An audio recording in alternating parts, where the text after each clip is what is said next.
Hello बच्चों, कैसे हैं आप सब। तो चलिए आज हम एक नया चैप्टर पढ़ते हैं हमारे क्लास 8 का, जिसका नाम है कोल एंड पेट्रोलियम, यानी कोयला एंड पेट्रोलियम। ये हमारा चैप्टर चलेगा आज और बहुत ही मजेदार चैप्टर है। इसमें आप नेचर के बारे में पढ़ेंगे। तो देखिए, सबसे पहले हमें यहाँ पे क्या लेना है, रिसोर्सेज के बारे में पढ़ना है।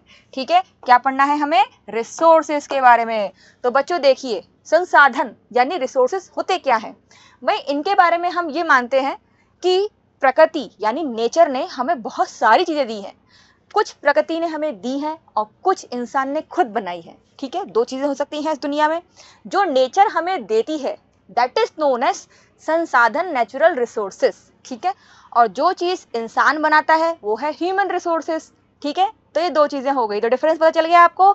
नेचर ने जो बनाया है वो नेचुरल रिसोर्सेज है और जो इंसान बनाता है वो ह्यूमन रिसोर्सेज है। ठीक है, तो एक बार डेफिनेशन भी हम यहाँ पे देख लेते हैं। We use various material for our basic needs. हम अपनी जरूरतों के लिए, नॉर्मल नीड्स के लिए बहुत सारी चीजें चाहिए हमें। Some of them are found in nature. कुछ हमें प्रकृति से मिलती है, प्रकृति में होती है। And some have been made by human efforts, और कुछ हमारे द्वारा यानी मनुष्य के द्वारा बनाई जाती है। ठीक है, all things which are obtained from nature, जो भी हमें प्रकृति से मिलता है उसे हम क्या कहते हैं बच्चों, उसे हम कहते हैं नेचुरल रिसोर्सेज। ठीक है, समझ में आ गया ना। नेचुरल रिसोर्सेज की बात करेंगे हम इस चैप्टर के अंदर। तो देखिए कौन कौन से मजेदार नेचुरल रिसोर्सेज है हमारे पास। देखिए, सबसे पहले एक चार्ट है यहाँ पे, क्लासिफिकेशन के तौर पे, वर्गीकरण का एक क्लास यहाँ पे है, जिसके अंदर हम नेचुरल रिसोर्सेज के तौर पे यानी नेचुरल रिसोर्सेज के तौर पे इसके दो पार्ट करते हैं। फर्स्ट पार्ट है इनएग्जॉस्टिबल, जो कभी खत्म नहीं हो सकता रिसोर्स। ऐसा रिसोर्स क्या हो सकता है, सोचो सोचो। ठीक है, और दूसरा है एग्जॉस्टेबल, यानी कि जो रिसोर्स खत्म हो जाते हैं, जल्दी खत्म हो सकते हैं अगर आप उसको बहुत जल्दी यूज करेंगे तो। ठीक है, तो यहाँ पे इन्हें रिन्यूएबल रिसोर्स भी कह सकते हैं, यानी कि ये हमें बार बार मिलते रहते हैं। और इसे हम क्या कह सकते हैं, नॉन रिन्यूएबल, यानी कि ये हमें बार बार नहीं मिल सकते, खत्म हो गए तो खत्म हो गए। ठीक है, तो यहाँ पे नेचुरल रिसोर्सेज के दो पार्ट कर दिए, उनके भी यहाँ पे दो दो टाइप के नाम है। अब हम इनको डीपली स्टडी करेंगे। तो बच्चों देखो, यहाँ पे आपको कुछ हिंट मिल गई होगी। यहाँ पे सन की लाइट आ रही है। सन की लाइट क्या कभी खत्म हो सकती है, नहीं भाई, दुनिया खत्म हो गई, याद रखिए, लेकिन सन की लाइट जो है वो खत्म नहीं हो रही। तो याद रखिए, इसका मतलब क्या है, ये एक ऐसा रिसोर्स है जो हमारे पास क्या है, अनलिमिटेड। ठीक है, अनलिमिटेड। तो जो रिसोर्स यानी कि जो सोर्सेस हमारे पास अनलिमिटेड है, जिनकी कोई सीमा ही नहीं है, जो कभी खत्म नहीं होंगे, जैसे कि एयर, सनलाइट, ये कभी खत्म नहीं होंगे, तो इन्हें हम क्या कह सकते हैं, इन्हें हम कहते हैं इनएग्जॉस्टिबल रिसोर्सेस, यानी कि रिन्यूएबल रिसोर्सेस, जो हमें बार बार मिलते रहते हैं, जिसमें एग्जाम्पल क्या है, सनलाइट और एयर, और ह्यूमन की एक्टिविटी की वजह से भी खत्म नहीं होंगे। अब हम यहाँ पे आते हैं, हमारा जो सेकंड वाला है, हम इसे कहेंगे एग्जॉस्टिबल रिसोर्सेज, यानी कि नॉन रिन्यूएबल, जो दोबारा वापस आपको नहीं मिलेंगे। क्यों नहीं मिलेंगे, अरे भाई ये होते हैं लिमिटेड। जब कोई चीज लिमिटेड है, ठीक है, जब कोई चीज पहले से ही लिमिटेड है, यानी कि आपके पास वो कुछ एक तरीके से क्वांटिटी में है, ठीक है, स्मॉल क्वांटिटी में, अगर आप उसकी खपत जल्दी कर दोगे तो वो तो आपके पास रहेगा ही नहीं ना। तो बिल्कुल वैसा ही मामला यहाँ पे है। वो रिसोर्स जो बहुत लिमिटेड है, पहले से ही कम है, उनको अगर आप ह्यूमन एक्टिविटीज की वजह से, हम इंसान अपनी एक्टिविटीज की वजह से जल्दी जल्दी खत्म कर ले, ठीक है, जैसे कि जंगल, फॉरेस्ट, हमारे पास बेटा ये रिसोर्स है, नेचुरल रिसोर्स है ये, लेकिन हम जंगलों को काटते हुए चले जा रहे हैं। तो आप समझ रहे हैं बात को, कि जब ये फॉरेस्ट ही नहीं बचेगा तो ये क्या किस में आएगा, आपके एग्जॉस्टिबल रिसोर्स में आएगा। और फॉरेस्ट को दोबारा से बनाने में बहुत समय चाहिए, यानी कि बहुत टाइम लगता है। ठीक है, तो ह्यूमन एक्टिविटीज जो होती हैं उसकी वजह से एग्जॉस्ट हो जाए, यानी कि खत्म हो जाए हमारे लिमिटेड रिसोर्स, उसे अपन क्या कहते हैं, एग्जॉस्टिबल रिसोर्सेस कहते हैं। जैसे कि मैंने आपको बताया, फॉरेस्ट ये खत्म हो सकते हैं, वाइल्ड लाइफ, हमारे जंगली जानवर, ये भी खत्म हो सकते हैं, मिनरल्स, कोल, पेट्रोलियम, नेचुरल गैस, ये भी खत्म हो जाएंगी, क्योंकि ये बच्चों लिमिटेड है। ठीक है, ये पहले से ही लिमिटेड है, और कोई चीज अगर लिमिटेड होती है तो वो खत्म हो जाती है, अगर उसका यूज आप बहुत ज्यादा मात्रा में करेंगे तो। क्योंकि देखो, इंसान की पॉपुलेशन बहुत ज्यादा होती जा रही है, जितनी ज्यादा पॉपुलेशन बढ़ रही है, रिसोर्स तो लिमिटेड है, रिसोर्स ज़्यादा भी नहीं है, कम भी नहीं है, लिमिटेड है। हम एग्जॉस्टिबल की बात कर रहे हैं। जो रिसोर्स लिमिटेड है और पॉपुलेशन इंक्रीज होती जा रही है, तो होती जा रही है, तो ये जितनी पॉपुलेशन है इस लिमिटेड रिसोर्स को यूज जल्दी करके खत्म कर देगी। ठीक है, तो ये चीजें इसमें गिनी जाती हैं। तो आपको समझ में आ गया रिन्यूएबल और नॉन रिन्यूएबल के बारे में भी। अब यहाँ पे हम हिंदी में भी देख लेते हैं फटाफट से। हमारा अक्षय संसाधन और समाप्त होने वाले संसाधन जो हमने अभी पढ़े, ठीक है, इसमें जो मानव की गतिविधियां होती है उसकी वजह से भी खत्म नहीं होता, और इसमें मानव की गतिविधियों की वजह से जल्दी खत्म हो जाता है। ठीक है, अब बच्चों यहाँ पे नेचुरल रिसोर्स के बारे में हम जो चैप्टर पढ़ने वाले हैं कोल एंड पेट्रोलियम, उसके बारे में यहाँ पे थोड़ा डिटेल दे रखा है कि नेचुरल रिसोर्स इसमें क्या आता है, हमारे प्राकृतिक संसाधनों में क्या आता है वो कोल, पेट्रोलियम और नेचुरल गैस, जो इस चैप्टर में हम पढ़ेंगे deeply. These were found from the dead remains of living organisms। देखो, कोई जीवित था यानी कि लिविंग ऑर्गन था, उसको डेड होना है, एक दिन पेड़ से पत्ती भी गिरेगी और इंसान और जानवर भी मरेंगे। ठीक है, इन सब की डेड बॉडी कहाँ जाती है, सॉइल में। ठीक है, यानी जो लिविंग ऑर्गन्स थे इनकी डेड बॉडी कहाँ गई, सॉइल के अंदर बरिड हो गई। ठीक है, जब सॉइल में बरिड हुई तो उसके ऊपर और मिट्टी आ गई, फिर ये और डीप चले गए, डेड बॉडी बहुत ज़्यादा डीप चले गए, मिट्टी के ऊपर मिट्टी, सॉइल के ऊपर सॉइल आती चली गई। ठीक है, काफ़ी समय लगता है इन चीज़ों में। उसके बाद जब डेड बॉडी बहुत ज़्यादा डीप चली जाती है तो उन्हें हम क्या कहते हैं, फॉसिल्स। क्या कहते हैं बच्चों, फॉसिल्स। ठीक है, जीवाश्म कहते हैं उसे। तो याद रखिए, जब कोई लिविंग ऑर्गन की डेड बॉडी सॉइल में चली जाती है, ठीक है, उसे अपन क्या कहते हैं, फॉसिल हुआ, उसे अपन क्या कहेंगे, फॉसिल यानी जीवाश्म। लेकिन जब उस फॉसिल को हम, उस डेड बॉडी को, आपने सोचा है कभी कि वो डेड बॉडी जो है एज इट इज रहेगी क्या जिंदगी भर, नहीं, वो सॉइल में डेड बॉडी जो गई है वो गलेगी। ठीक है, उसको भी सिंपल फॉर्म में बनना है। ठीक है, उस डेड बॉडी का परिवर्तन होगा, तो वो जो फॉसिल है वो किस में कन्वर्ट हो जाएगा, वो कन्वर्ट हो जाएगा फ्यूल में। ठीक है, वो किस में कन्वर्ट हो जाएगा बच्चों, फ्यूल में। तो अब फॉसिल से क्या बन गया, फ्यूल, तो फॉसिल फ्यूल, तो इसे अपन क्या कहेंगे, फॉसिल फ्यूल। तो डेड बॉडी से जो चीजें बनती है that is known as fossil fuel, यानी कि जीवाश्म ईंधन। अंदर जो सॉइल में डेड बॉडी गई उसको कन्वर्ट करके जो चीज बनी है सिंपल फॉर्म में, उससे अपन क्या कह रहे हैं बच्चों, फॉसिल फ्यूल, यानी कि जीवाश्म ईंधन। ठीक है, तो यहाँ पर कोल, पेट्रोलियम, नेचुरल गैस, ये सब क्या है, ये सब एक टाइप के फॉसिल फ्यूल्स हैं जो डेड बॉडी के गलने से बने हैं, उसके सिंपल फॉर्म से बने हैं। तो याद रखिए, ये आपको एक एक पॉइंट क्लियर हो गया, समझ में आ गया जो मैं यहाँ पे समझा रही हूँ फॉसिल फ्यूल के बारे में।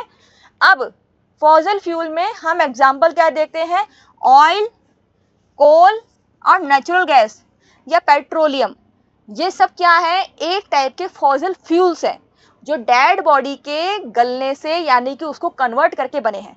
और इसको बेटा देखो महीनों में नहीं किया जाता, साल नहीं, करोड़ों साल लग जाते हैं डेड बॉडी को बिल्कुल सिंपल फॉर्म में यानी फॉसिल फ्यूल बनने में। तो ये कौन से रिसोर्स हुए, ये हुए एग्जॉस्टिबल, यानी कि ये खत्म हो सकते हैं क्योंकि बनते लिमिटेड है और इसको आप बहुत जल्दी यूज करोगे ना तो ये खत्म हो जाएंगे। तो फॉसिल फ्यूल ये आपके कैसे वाले, एग्जॉस्टिबल। अब यहाँ पे सबसे पहले हम कोल यानी कोयले के बारे में स्टडी करेंगे। आपको यहाँ पे दिख रहा है कोयला, जो कौन से कलर का है बच्चों, ब्लैक कलर का है, सॉलिड है, ब्लैक कलर का है। ठीक है, तो यहाँ पे आप इसके बारे में फिर से देखिए, कठोर है और काले रंग का होता है कौन, कोयला। ठीक है, कोयले का इस्तेमाल हम किस में करते हैं, फूड बनाने में, फूड को पकाने में। जैसे कि बहुत से गाँव में या बहुत से पुराने ज़माने में कोयले को जला के उसको फिर क्या है, उसके ऊपर हम खाना रखते थे और खाना गर्म होता था, खाना पकता था। तो कुकिंग फूड के तौर पे खाना बनाने में हमारा कौन इस्तेमाल किया जाता है, कोयला। ठीक है, अब कोयले का और इस्तेमाल कहाँ होता है, तो बच्चों आपके दिमाग में एक चीज़ और आएगी, पहले के ज़माने में जो ट्रेन्स होती थी, ठीक है, अभी भी, ठीक है, जो रेलवे हैं, ठीक है, उसमें जो इंजन्स होते हैं, इंजन में स्टीम देने के लिए क्या किया जाता है, कोयले का यूज़ किया जाता है। ठीक है, इंडस्ट्रीज में कोयले का यूज़ किया जाता है। अब आप याद रखिए, कोयला इम्पॉर्टेंट है रेलवेज में, फूड बनाने में, थर्मल पावर प्लांट में भी कोयला बहुत इंपॉर्टेंट है। थर्मल पावर प्लांट में कोयला डाला जाता है जिससे फिर क्या बनती है, इलेक्ट्रिसिटी। तो आप याद रखिए, आपके पास जो बिजली आ रही है वो थर्मल पावर प्लांट से आ रही है। थर्मल पावर प्लांट में क्या यूज हो रहा है? कोयला। ठीक है, तो कोयला बहुत इंपॉर्टेंट है, कोल बहुत इंपॉर्टेंट है। हम कोल की बात कर रहे हैं। ठीक है, अब ध्यान रखिए मैंने क्या क्या पॉइंट बताए। पहले तो कोल यानी कि ये सॉलिड होता है और कलर में ब्लैक होता है। फूड के लिए कुक के तौर पे यूज किया जाता है, इलेक्ट्रिसिटी के तौर पे थर्मल पावर में यूज किया जाता है, इसके अलावा रेलवेज में इंजन में यूज किया जाता है और हमारी इंडस्ट्रीज में यूज किया जाता है। तो ये सारे पॉइंट क्लियर हुए आपके कोल के यानी कोयले के बारे में। अब यहाँ पे हम ये थ्योरी देखेंगे कि एक्चुअली ये कोल आया कैसे। जैसे मैंने आपको स्टार्टिंग में समझाया था, जो भी डेड बॉडी होती हैं वो सॉइल में बरिड होंगी। सॉइल में बरिड होने के बाद यानी सॉइल में जाने के बाद, सॉइल के साथ मिलने के बाद कई बार एक के ऊपर एक सॉइल आता रहता है, परतों पे परती आती रहती है। ठीक है, सॉइल की परत जितनी आएंगी उतनी ज्यादा बॉडी डीपली चली जाएगी। आपने देखा होगा डायनासोर्स बहुत डीप इन द अर्थ मिलते हैं।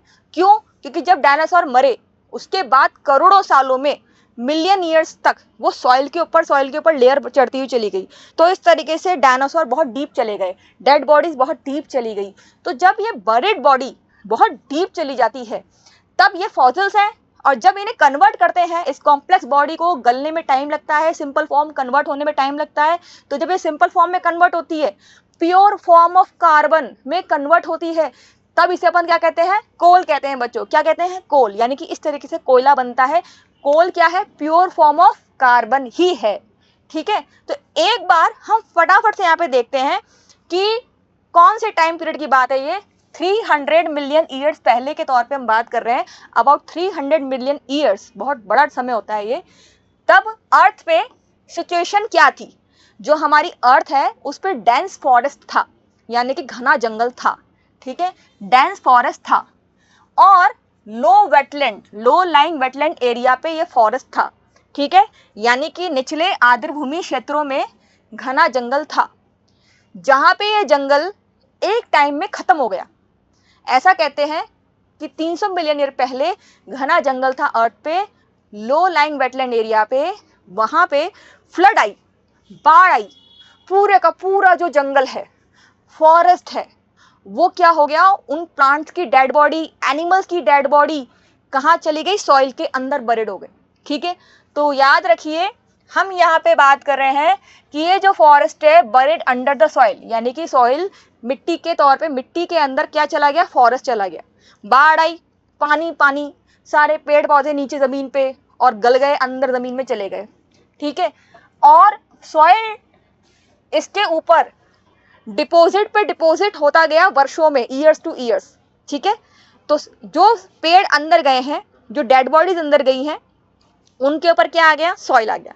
फिर उसके ऊपर क्या आ गया? सॉइल आ गया। सालों तक सॉइल ऊपर जमा होता रहा, मिट्टी ऊपर जमा होती रही।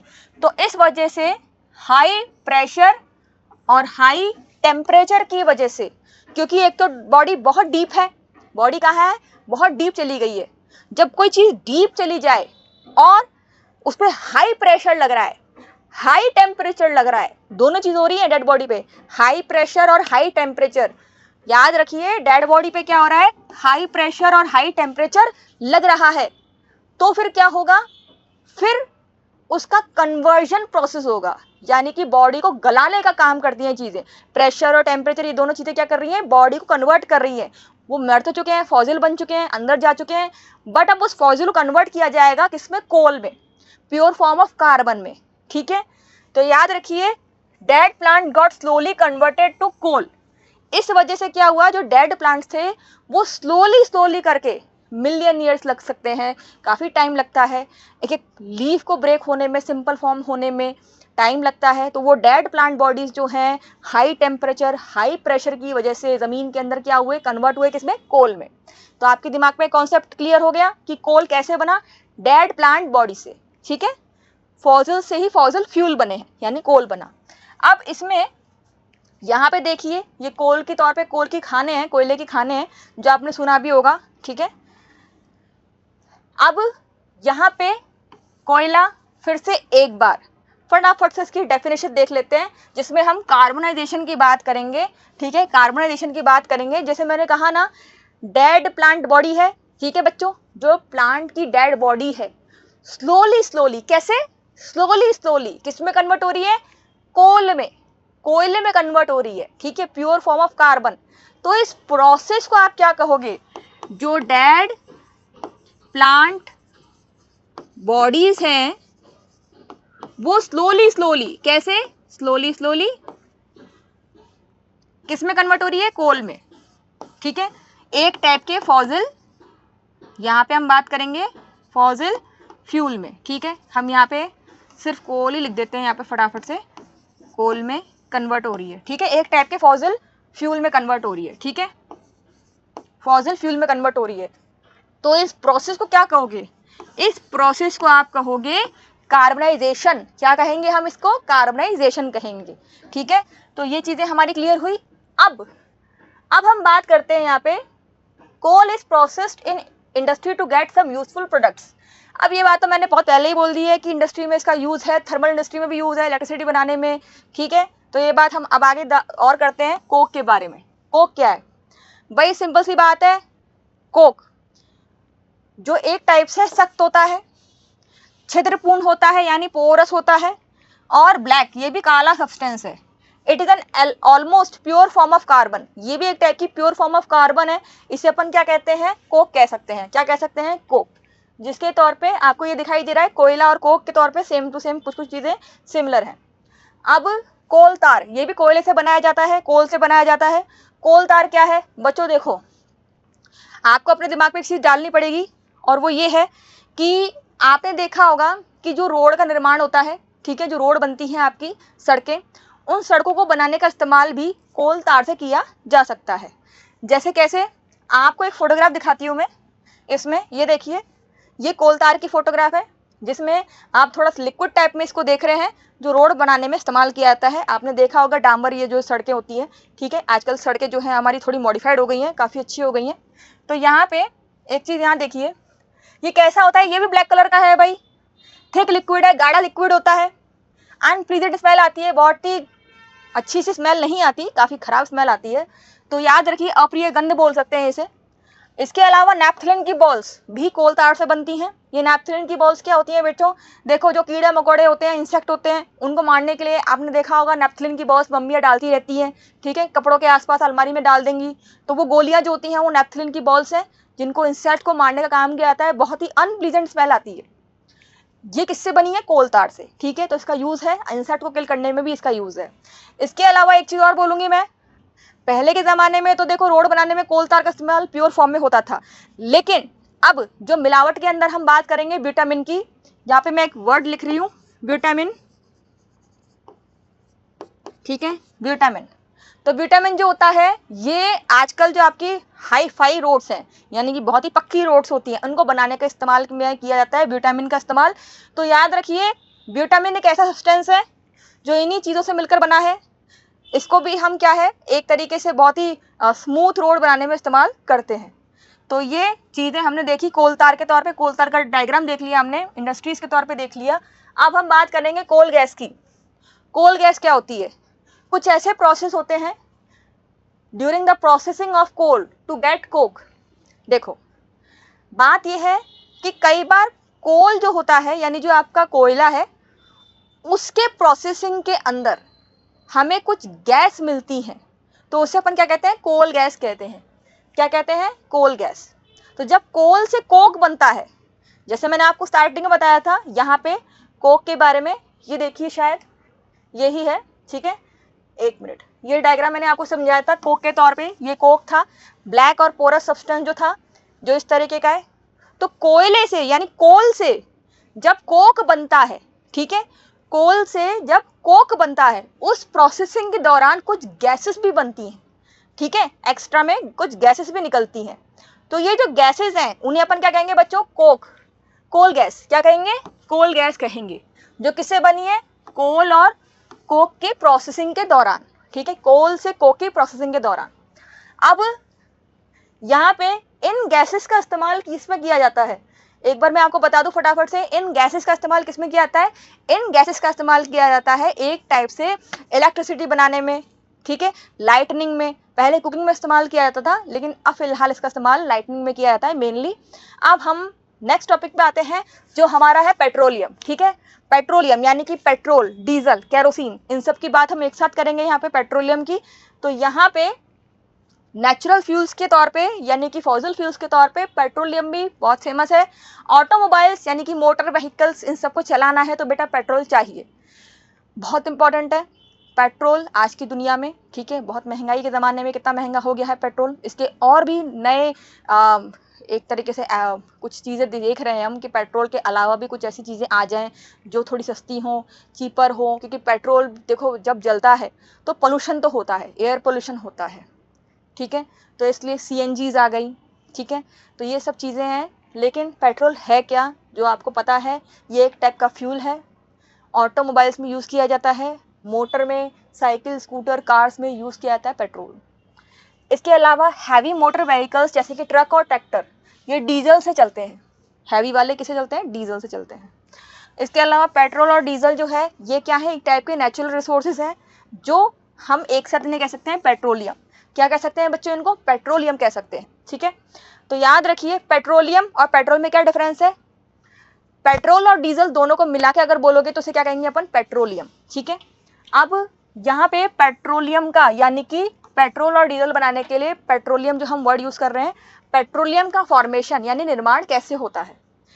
देखो वही चीज है, सेम टू सेम जैसे मैंने पहले बताई कि ओवर मिलियन ऑफ ईयर्स यानी कि काफी वर्षों तक absence of air, high temperature, high pressure की वजह से जो डेड बॉडीज होती हैं वो किस में कन्वर्ट हो जाती हैं? पेट्रोलियम और नेचुरल गैसेस में कन्वर्ट हो जाती है। जैसे मैंने आपको कोयले के बारे में बताया, तो कोयला जैसे बनता है वैसे ही सेम प्रोसेस से आपका पेट्रोलियम और नेचुरल गैस बन रही है। तो ये सारे फॉसिल फ्यूल्स है बच्चों जो बनते रहते हैं, कहीं कोयला बन जाता है, कहीं पेट्रोल बन जाता है, कहीं नेचुरल गैस बनती रहती हैं। ये सारी चीजें आपकी डेड बॉडी से ही बनती हैं।